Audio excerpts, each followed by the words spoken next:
Today we're drawing a mermaid with flowy fins inspired by a better fish. We'll sketch the pose, then paint in watercolour, build up the colours and scales and finish with those soft flowing fins. We've supplied an outline you can use to transfer the drawing really easily. Shade the back of the printout, flip it over, tape it down, then retrace the lines to transfer the graphite. Or you can use the outline as a reference and draw it freehand. I like to start with the face first, getting the head shape right and the eye placement sitting nicely. Then build in the neck, arms and body.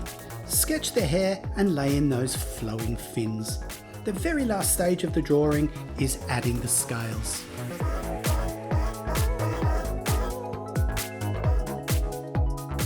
Before we paint, take a minute to tidy up your lines. Lightly erase any heavy sketch marks so the painting stage feels clean and easy to read. Now we can paint, and I like to start with the background first. It helps the character pop and gives you a nice soft atmosphere straight away. I'm using a watery wash of ultramarine blue and loosely painting it in around the mermaid. As I move down the page, I'll add in a little violet to the mix to create a bit more interest. A mop brush is great here because it holds so much water, but any large brush will work.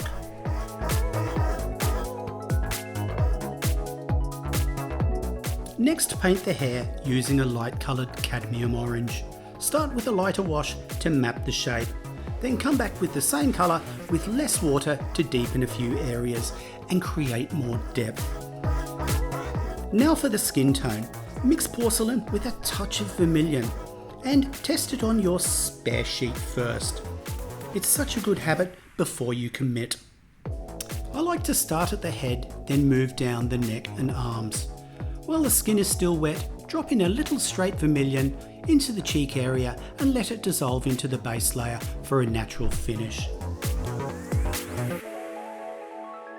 Once the skin is down, you can start painting the scales and the better fish colours with a fine brush. The colours we are using are phthalo blue, cadmium red, cadmium yellow and titanium white. A quick note on the white, the titanium white we're using is acrylic because it's opaque enough to sit on top of the skin tone. Watercolour white is designed to be translucent, so it won't give you the same pop as in this case. Now for those fins. The key here is to water your colour down so it stays light and flows easily. Drag the colour in the direction of the fin so the strokes feel long and soft. I'm using cadmium yellow, vermilion and phthalo blue and letting the colours blend a little as they move through the fin. Once everything's dry, you can do a quick final pass. Sharpen a couple of edges, add a few extra scale details and brighten any highlights with your white acrylic. And that's it.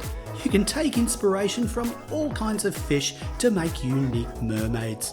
If you follow this tutorial at home, tag us at Montmartre Art or use @Montmartre Art. We'd love to see what you create.